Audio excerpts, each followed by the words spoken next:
So yeah, if we talk about these archetypes and we get them in our mindset as a daily, moment by moment thing, it's going to change everything, because you're looking at life from an eternal mindset. When you look at a bottle cap on a bottle, that's a cap. You turn the bottle on the side, it looks like a ship. Every ship has a captain. So that not only do you see it in business, they have bosses. You see it in the home, it has a leader. You see it in churches, they have pastors. You see it in corporations, they have a leader. There's always a captain of a ship, right? And you see it in Adam and Eve. Every archetype goes back to Genesis. In the beginning, God created heaven and earth. He created Adam. Adam didn't have a helpmeet. He saw all the animals matched up, but Adam needed a helpmeet suitable. So there's always a captain of a ship, right? There's always a leader. And so if you understand that archetype, there has to be a leader, and the leader needs to be in servant leadership. We know that. But that leader is because Christ is the head of the church. And so these types and shadows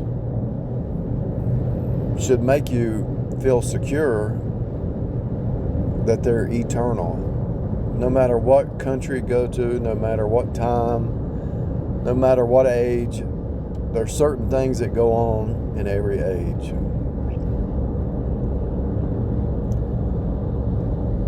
And if you fight against it, you're going to hurt yourself. So once you get these patterns set in your mind, it should make your life easier. So if you hate authority, it's not God, it's you. God gives authority for a reason, and God moves the king's hearts. If the king is acting stupid and you're acting right, God will change the heart of the king. If you're doing right, the king's heart will have to change. Or God will move you or move the king, you know. If the heart of the people get right, the leadership has to change. It's all connected. So an archetype of leadership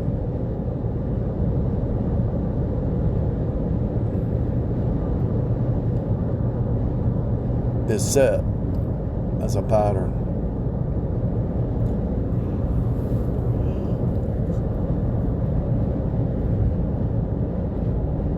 It's a set, steady state pattern. And so if you're thinking in steady state, and everybody else around you is thinking in the sine wave, up and down, sine wave, you're in steady state. Everybody else is in the sine wave. They're going to look at you and say, how can you be stable in the midst of all this chaos? You know, because you're thinking steady state. This is my point. Just like I was talking about giving and being thankful. An archetype in your life should be thankfulness.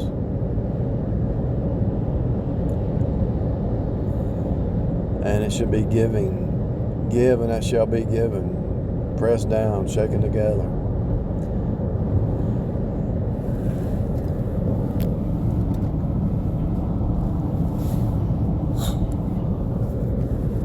You can't outgive God.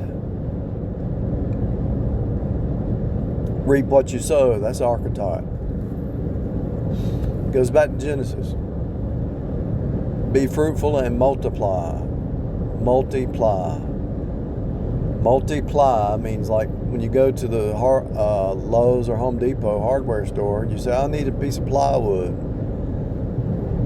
What is plywood? Multiplies. It's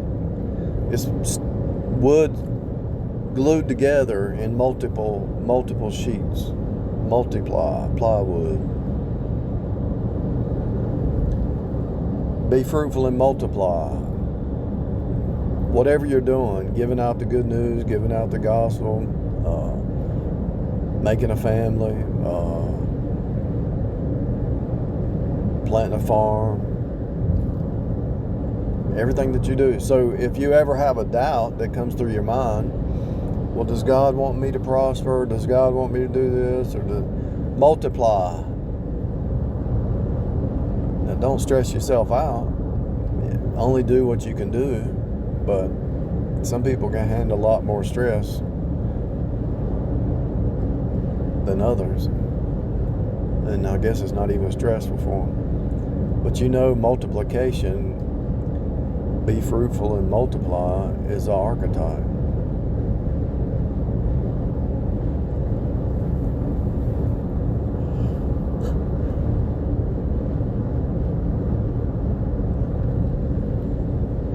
If you look around you at all the grass and all the trees and all the plants and all the animals, the abundance is everywhere. So you can see that God gave you the earth is abundant. There's abundance in all things, everywhere. Is that God's will for your life? Are you saved? Yeah, abundance. Why would He want to give you abundance? So it overflows, and you can help other people. You're steady state because your mindset is on the eternal truths, not the temporary. Everybody else is on the sine wave, sin wave. Oh no, the sky's falling, the sky's falling. Everybody else is on sine wave. The up and down drama, and they're living in fear and doubt and worry. But you're in steady state because you're thinking on the eternal archetypical truths, and these truths keep you steady. Did God put you here? Yeah. Did God have a purpose? Yeah. Is He going to sustain you? Yeah. He won't have His saints begging bread. It says, will He sustain you? He put you here. Will He make a way of escape? He won't put on you more than you can handle. He'll make, with the temptation, He'll make a way of escape. With the test, the trial, the temptation, He makes a way of escape.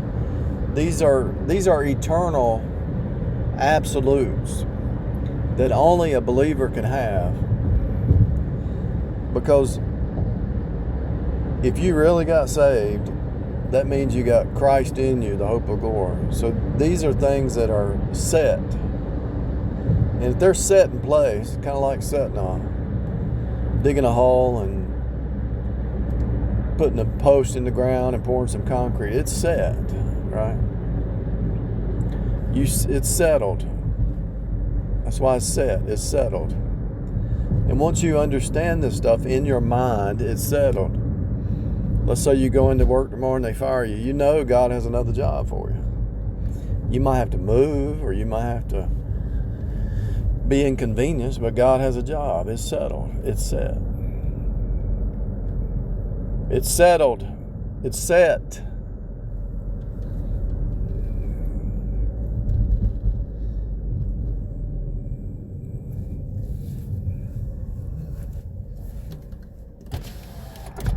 There's certain ways that a business has to run, right? They're all, think about it, the natural realm, the natural people, they're all under legalism. They're comparing themselves with one another. They're all under legalism. You know that's true because the flesh is nothing but sin, and they're all under law, right? So if they're not under some kind of religious law, they're under a law of each other. They're always under a law. So they're always putting each other in laws. And so these businesses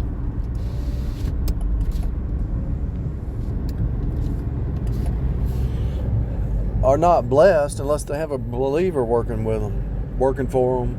See, this is a deep truth. If you get a hold of this, it'll change your whole worldview. The reason God allows the Gentiles to get rich and make money is to give you something to do, give you a job, give you a sustenance.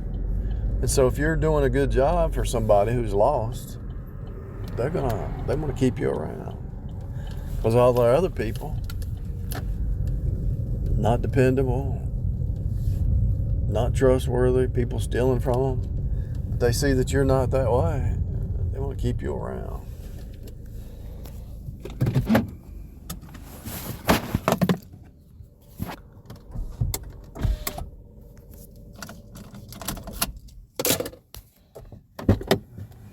Notice the fickle people. People have no set truth. They come and go as the wind blows, you know. And all the evil ones, they always fighting each other, you know. It's always he said, she said competition.